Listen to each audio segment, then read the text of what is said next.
Hello future doctors and biology lovers. हम आज respiration chapter cellular respiration in plants के chapter को continue करेंगे और लास्ट क्लास में फर्मेंटेशन पढ़ने के बाद हम अब शुरू करेंगे लिंक रिएक्शन या गेटवे रिएक्शन। राइट। सो इस पर्टिकुलर चैप्टर में गाइज मैं आपको लिंक रिएक्शन बताऊंगा। इसको 2-3 मेथड से मैं आपको करके दिखाऊंगा और eventually at the last of the particular session मैं आपको एक ज़बरदस्त सरप्राइज देने वाला हूँ। नॉट सब्सक्राइब तो आपको करना है, सरप्राइज देने वाला हूँ मैं आपको कि यहाँ पे मैंने कुछ पॉइंट्स कलेक्ट किए हैं जिसके बाहर से कभी भी क्वेश्चंस नहीं आए, तो हमें उन पॉइंट्स को देखना है। So let's start.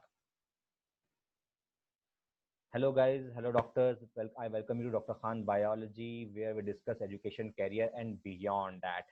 आज हम लोगों को गाइस लिंक रिएक्शन देखना है। एक बात बहुत अच्छे से समझ लो, कॉन्सेप्ट बनाते हुए चलेंगे पूरे के पूरे टॉपिक पर कि जब कभी भी हम ये देखते हैं कि जब कभी हम देखते हैं कि ग्लाइकोलिसिस ग्लूकोज या ऐसा कोई भी सबस्ट्रेट का हम ब्रेकडाउन देखते हैं तो वो ब्रेकडाउन होता है हमारे साइटोप्लाज्म में। अगर ये प्लाज्मा मेम्ब्रेन है तो ये साइटोप्लाज्म है और इस साइटोप्लाज्म के अंदर गाइस रेस्पिरेशन का पहला स्टेप होता है जिसको हम लोग बोलते हैं ग्लाइकोलिसिस। ग्लाइकोलिसिस एक ऐसी रिएक्शन है गाइस, हम देख चुके हैं जिसके अंदर ऑक्सीजन की रिक्वायरमेंट नहीं होती, तो हम ये नहीं कह सकते कि ऑक्सीडेटिव है या नॉन ऑक्सीडेटिव है, मगर हाँ यहाँ पे ब्रेकडाउन ऑफ ग्लूकोज तो होता है, हम उसको कहेंगे ग्लाइकोलिसिस। गाइस ग्लाइकोलिसिस होने के बाद जो पायरुविक एसिड बनता है ना, जो पायरुवेट बनता है ना, वो पायरुवेट अपने फर्दर एरोबिक रेस्पिरेशन करने के लिए, ऑक्सीजन की प्रेजेंस में रेस्पिरेशन करने के लिए अब वो एंटर करना चाहता है माइटोकॉन्ड्रिया में। मगर माइटोकॉन्ड्रिया में अगर आप देखें तो दो मेम्ब्रेन होती हैं, एक होती है आउटर मेम्ब्रेन, एक होती है इनर मेम्ब्रेन। और इनर मेम्ब्रेन के बीच में प्रेजेंट होती है इंटर मेम्ब्रेन स्पेस, ये वाली जगह, इसको हम कहेंगे इंटर मेम्ब्रेन स्पेस, ये वाली जगह is called as inter membrane space. Guys ये इंटर मेम्ब्रेन स्पेस तक तो ये पर्टिकुलर पायरुविक एसिड या पायरुवेट एंटर कर जाता है क्योंकि ये काफी परमिसिबल होती है, परमिएबल होती है। मगर जो इनर मेम्ब्रेन है गाइस, यहाँ पे ये पायरुवेट एंटर नहीं कर सकता, इसीलिए पायरुवेट का चेंज होना इनटू एसिटाइल कोएंजाइम ए, ये यार बड़ा इंपॉर्टेंट स्टेप हो जाता है। बिना इस पर्टिकुलर स्टेप के आगे की रेस्पिरेशन नहीं होती। इवन मैं आपसे एक बात कहूँ, कोई भी मॉलिक्यूल, अब कोई भी ऑर्गेनिज्म कंज्यूम करता है, अगर एक शाकाहारी कार्निवोरस एनिमल प्रोटीन कंज्यूम करता है या सिर्फ फैट कंज्यूम करता है, तो वो सारे मॉलिक्यूल्स भी एसिटाइल कोएंजाइम ए में ही कन्वर्ट होते हैं और उसके बाद ही माइटोकॉन्ड्रिया से वो अपनी एनर्जी कंप्लीटली ले पाते हैं। राइट, याद रखो, जब कभी भी कोई मॉलिक्यूल माइटोकॉन्ड्रिया में एंटर कर जाएगा, ऑक्सीजन अगर प्रेजेंट है तो इसकी ऑक्सीडेशन होगा, कंप्लीट ऑक्सीडेशन होगा। कंप्लीट ऑक्सीडेशन होने के बाद बहुत सारी एनर्जी निकलने वाली है। जबकि हमने इससे पहले देखा था फर्मेंटेशन में कि अगर ऑक्सीजन नहीं है, एनारोबिक कंडीशन होगी, तो बहुत कम ऑक्सीजन निकलेगी।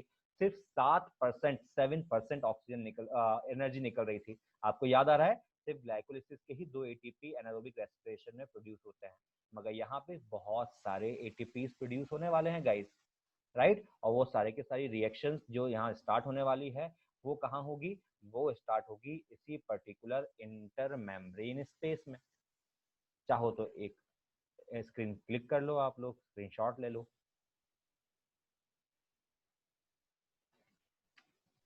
गाइस आगे बढ़ते हैं। ये जो रिएक्शन है जिसमें पायरुविक एसिड का कन्वर्जन हो रहा है इनटू एसिटाइल कोएंजाइम ए, ये एक बड़ी जबरदस्त रिएक्शन है। जरा देखो, मजा आ जाएगा ये देख के।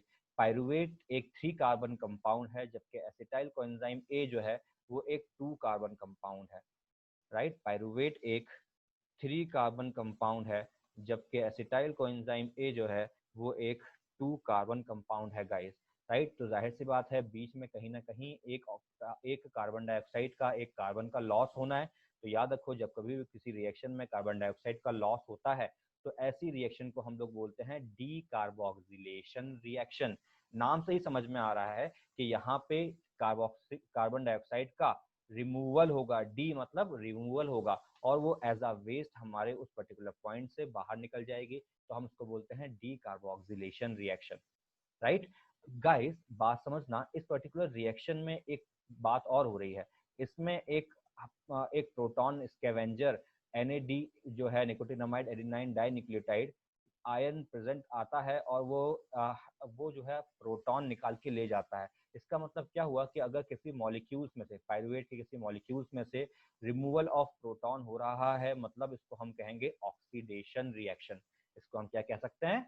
ऑक्सीडेशन रिएक्शन कह सकते हैं गाइस। बड़ी इंपॉर्टेंट बात बोलने जा रहा हूँ। जब कभी भी इन दोनों आप इन दोनों स्टेटमेंट्स को आप मिलाओगे कि ऑक्सीडेशन भी हो रहा है और डीकार्बोक्सिलेशन भी हो रहा है, तो हमें यहाँ पे एक वर्ड यूज करना पड़ेगा, that is oxidative D carboxylation word use करना पड़ेगा हमें, ऑक्सीडेटिव डीकार्बोक्सिलेशन वर्ड। गाइस याद रखो, ऑक्सीडेटिव डीकार्बोक्सिलेशन का मतलब क्या है कि जब कभी भी हम ऑक्सीडेटिव की बात करेंगे, जब कभी भी हम इस ऑक्सीडेटिव प्रोसेस की बात करेंगे, तो एक्चुअली हम बात कर रहे होंगे रिमूवल की। किस चीज की रिमूवल की? Removal of electron. ओ हो, रिमूवल ऑफ इलेक्ट्रॉन की बात कर रहे होंगे गाइज यहाँ पे हम, राइट। और रिमूवल ऑफ इलेक्ट्रॉन के साथ साथ हम प्रोटॉन का रिमूवल की भी बात कर रहे होंगे। इलेक्ट्रॉन और प्रोटॉन का removal is called as oxidation. तो ऑक्सीडेटिव डिकार्बोक्सिलेशन का मतलब क्या है गाइज? सिंपल सा मतलब है, ऑक्सीडेटिव डिकार्बोक्सिलेशन का सिंपल सा मतलब है कि removal of protons and electrons along with the removal of carbon dioxide is called as oxidative decarboxylation, right. तो इस प्रोसेस में इस तरह से ये सब चीजें निकल जाती हैं। अच्छा, ध्यान देने वाली बात क्या है, जरा ये देखो कि इसको लिंक रिएक्शन क्यों बोलते हैं। आपको ये समझ में आएगा इस पर्टिकुलर पॉइंट से जो मैं आगे बोलने वाला हूँ कि why it is called as link reaction।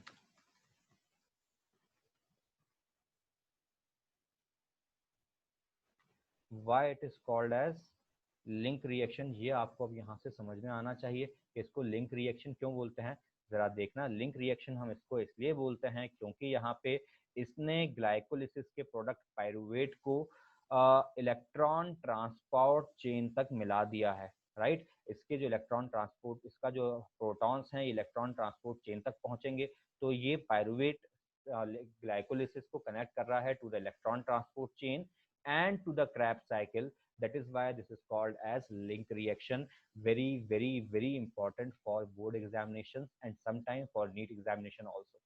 But NEET examination में यहाँ पे याद रखना है आपको कि कौन सा वाला एंजाइम ऑक्सीडेटिव डीकार्बोक्सिलेशन कर सकता है और कौन सा वाला एंजाइम पायरुविक एसिड को स्प्लिट कर सकता है गाइस। चलो इसको थोड़ा सा हम सस्पेंस रखते हैं और इस स्लाइड के बाद नेक्स्ट स्लाइड पे मूव करते हैं। तो इसका स्क्रीनशॉट ले लो फटाफट।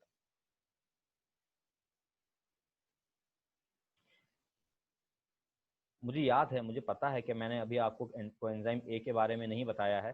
थोड़ा सा वेट कर लोगे तो और मज़ा आएगा, नहीं तो मैं यहाँ से भी बता सकता हूँ कि कोएंजाइम ए जो है वो एक्चुअली एसिटाइल कोएंजाइम ए को बनाने का काम कर रहा है, जो कि फाइनली क्रैब साइकिल में मूव करता है। मगर ये कॉन्सेप्ट बाद में भी बड़ा इंपॉर्टेंट है, हम देखते हैं कैसे इंपॉर्टेंट है ये। गाइस ये देखो, हम आ गए अपने काफ़ी डीप वाले टॉपिक पे। देखो, formation of acetyl coenzyme A को ही हम लोग बोल देते हैं लिंक रिएक्शन या गेटवे रिएक्शन, जो हम देख चुके हैं। इसमें सिंपल से क्या हो रहा है, जब कभी भी रेस्पिरेशन एरोबिक नेचर का होता है गाइस, तो पायरुविक एसिड का कन्वर्जन हो जाता है या ऑक्सीडेशन हो जाता है into 2 carbon compound, that is acetyl coenzyme A, right. और जब कभी भी ऐसा होता है तो हमें ऑक्सीजन चाहिए, तो यहाँ पे पहला ऑक्सीडेशन होने वाला है। पहली बार रेस्पिरेशन में ऑक्सीजन की रिक्वायरमेंट कहाँ होती है? लिंक रिएक्शन में। वेरी इंपॉर्टेंट पार्ट है ये, इसको याद रखना, ठीक है। तो यहाँ पे ऑक्सीजन की रिक्वायरमेंट पहली बार कहाँ होती है?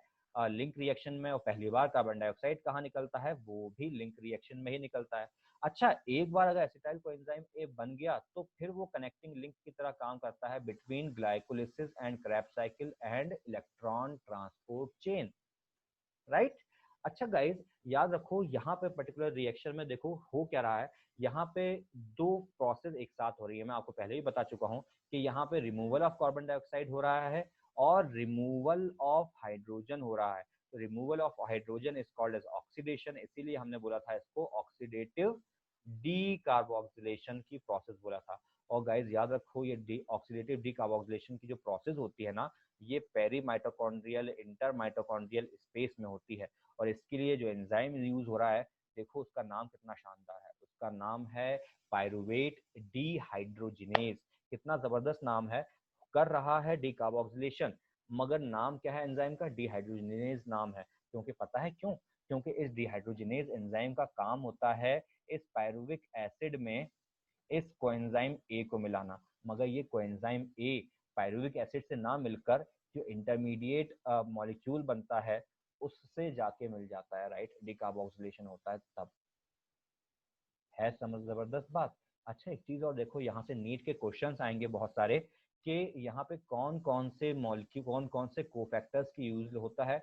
बहुत इंपॉर्टेंट है, मैग्नीशियम इज वेरी इंपॉर्टेंट। देखो आप लोग कंफ्यूज कहाँ हो जाओगे, आपसे अगर वो बोलेगा in animals magnesium is used in dash reaction, तो आपको याद रखना पड़ेगा कि मैग्नीशियम जो है वो प्लांट्स में ही यूज नहीं होता है, मैग्नीशियम एनिमल्स में, ह्यूमंस में भी यूज होता है और पायरुवेट डिहाइड्रोजिनेज की रिएक्शंस को कैटेलाइज कराता है, right. It is very very important. ऐसा मत सोचना कि मैग्नीशियम है तो सिर्फ क्लोरोफिल के अंदर प्रेजेंट होगा, ठीक है।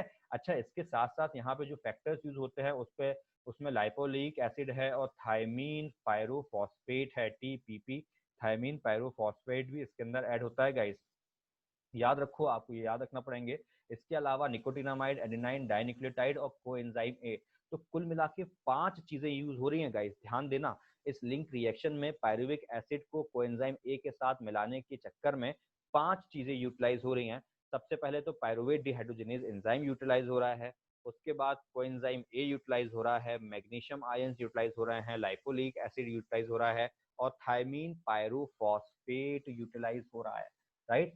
5 चीजें यूटिलाइज हो रही हैं just to connect carbon chain to the coenzyme A, right. तो कोएंजाइम ए को पायरुविक एसिड के साथ जोड़ने में इतनी सारी चीजें यूज हो रही हैं। और हाँ एक चीज तो मैं भूल ही गया साथ में कहना, ऑक्सीजन जो हम पहले भी डिस्कस कर चुके हैं, तो जब तक ऑक्सीजन यूटिलाइज नहीं होगा तो कार्बन डाइऑक्साइड कैसे निकलेगा, राइट। तो इस पर्टिकुलर रिएक्शन को याद रखो कि pyruvic acid plus coenzyme A along with nicotinamide adenine dinucleotide coenzyme will produce acetyl coenzyme A, carbon dioxide and reduced form of NADH, right. एक स्क्रीनशॉट लो, बहुत ही इंपॉर्टेंट है ये। अब हम नेक्स्ट जो जाने वाले हैं वो एनसीईआरटी की बातों पे जाने वाले हैं और बड़ा मजा आएगा जब एनसीईआरटी को हम शायद गलत साबित कर पाए, मगर याद रखो एनसीईआरटी कहीं गलत हो सकती है, कहीं इन्होंने इधर उधर की बातें की हो सकती है, मगर हम उसको गलत कह नहीं सकते।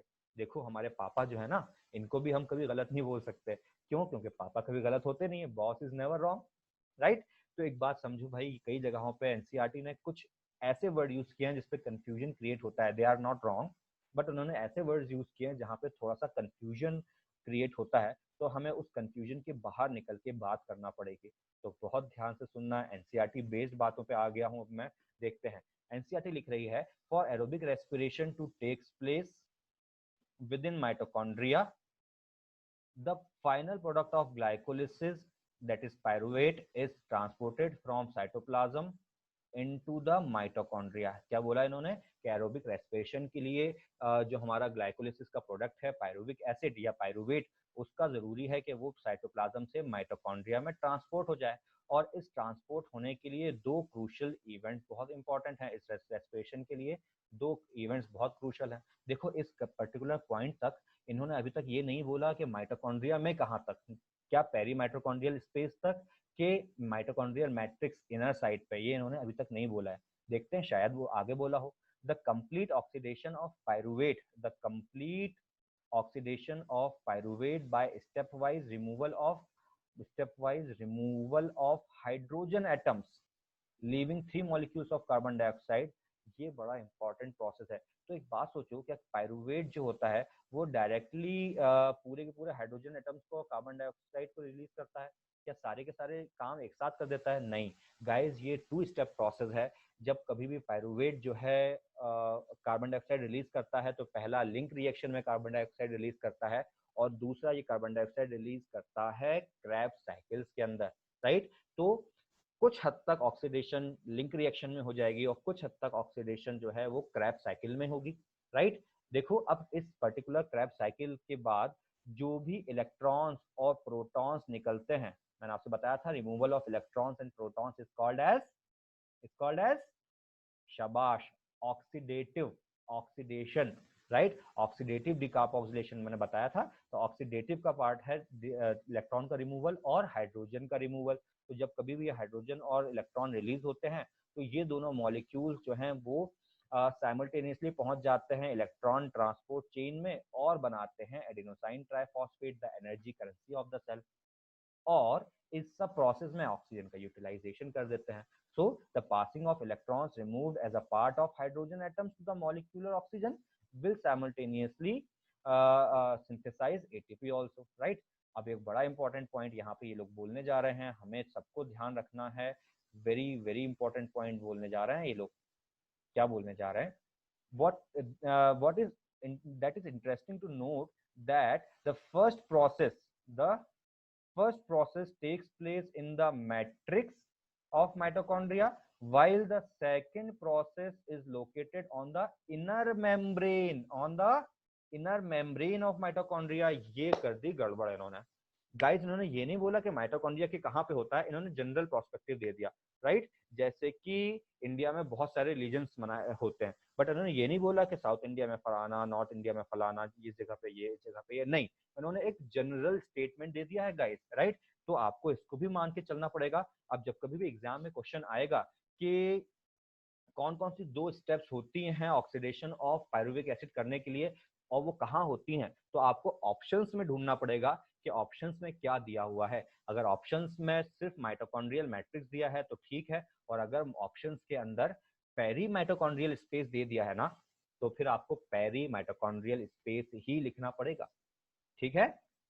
मगर ऐसी कंट्रोवर्सी के क्वेश्चंस आ जाएं वो उसके चांसेस कम रहते हैं। क्वेश्चन आएगा मगर ऑप्शंस उस हिसाब से ये लोग सेटल करेंगे, राइट। तो एक बात ध्यान रखो, मैट्रिक्स ऑफ माइटोकॉन्ड्रिया के अंदर पूरी प्रोसेस नहीं होती है। फर्स्ट प्रोसेस का इनसे सिंपली सा मतलब है, फर्स्ट प्रोसेस से इनका मतलब है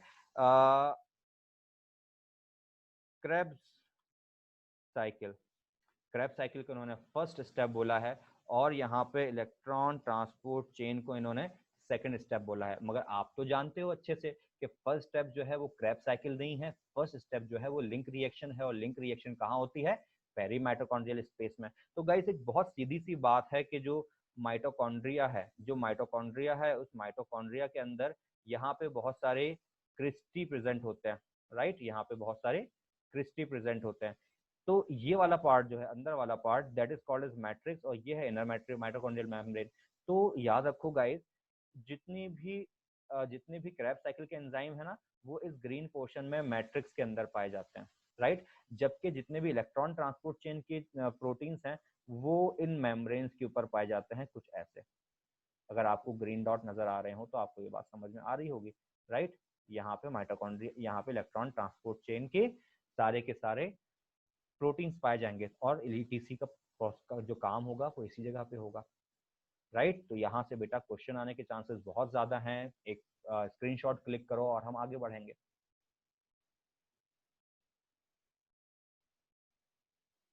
देखो गाइस, इसके बाद एनसीईआरटी फिर से बड़े जबरदस्त बातें बोलने जा रही है।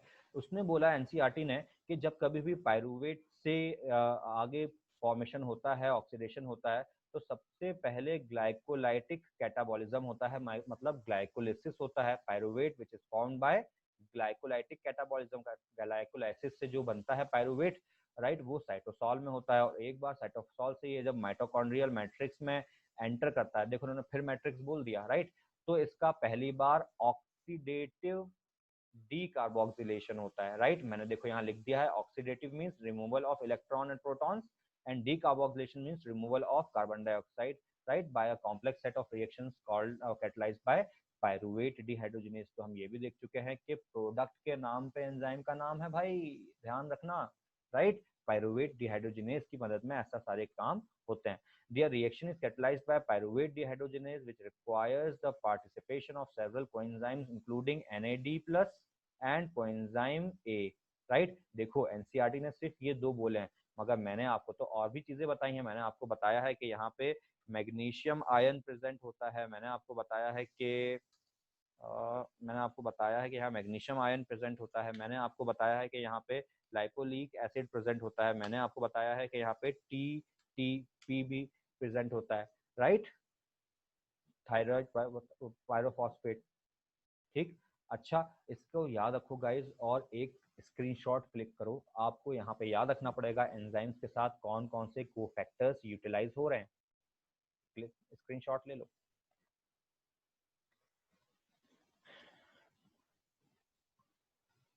गाइस, इसके बाद हम पहुंच गए हैं एक एक्स्ट्रा माइल पे। बात वही एनसीईआरटी के है की है, मगर मैं यहाँ पे आपको कुछ एक्स्ट्रा बातें बताना स्टार्ट करूंगा। ध्यान से कुर्सी पकड़ के बैठे रहो, क्योंकि बहुत इंपॉर्टेंट चीजें आ रही हैं आपके सामने।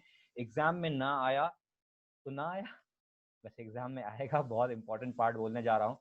जो एसिटाइल कोएंजाइम ए होता है ना गाइस, ये एसिटाइल कोएंजाइम ए कोई आम आदमी नहीं है, ये एक तरीके का ब्रोकर है, जो जिसका रिश्ता बहुत सारी कंट्रीज से है, राइट। बहुत सारे लोगों से इसका रिश्ता है। ये एक तरीके का कॉमन इंटरमीडिएट है गाइस। ये इंटरमीडिएट है between fat metabolism, carbohydrate metabolism and protein metabolism. मैंने लिखा नहीं यहाँ पे, मुझे लिखना चाहिए था कि एंड प्रोटीन मेटाबॉलिज्म में भी ये इन्वॉल्व होता है। कैसे? जरा सोचो, कोई भी ऑर्गेनिज्म है, अगर वो सिर्फ वेजिटेरियन है, हर्बीवोरस है, इस कंडीशन में वो ज्यादातर जो है कार्बोहाइड्रेट कंज्यूम करेगा।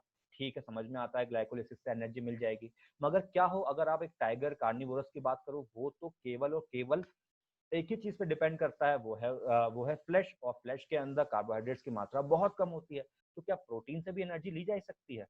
ऑफ कोर्स ली जा सकती है। और अगर हम बात करें किसी ऐसे माइक्रोब की जिसमें मेन फूड मटेरियल ऑयल है, तो क्या वो भी ये सारा का सारा एनर्जी ले पाएगा? और क्या हम अपने फैट से एनर्जी ले पाते हैं? गाइस, ये तो आपको पता चलेगा आगे, जब मैं आपसे बोलूंगा कि हाँ, ऐसा होता है गाइस।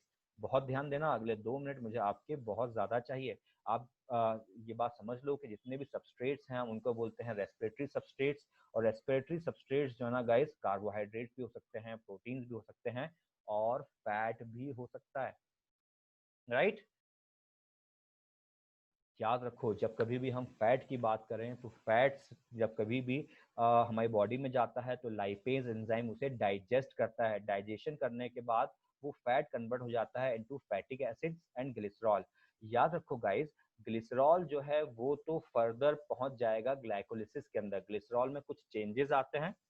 ग्लिसरॉल में ग्लिसरॉल में कुछ चेंजेस आते हैं, और ये ग्लिसरॉल जो है फिर पहुंच जाता है आपके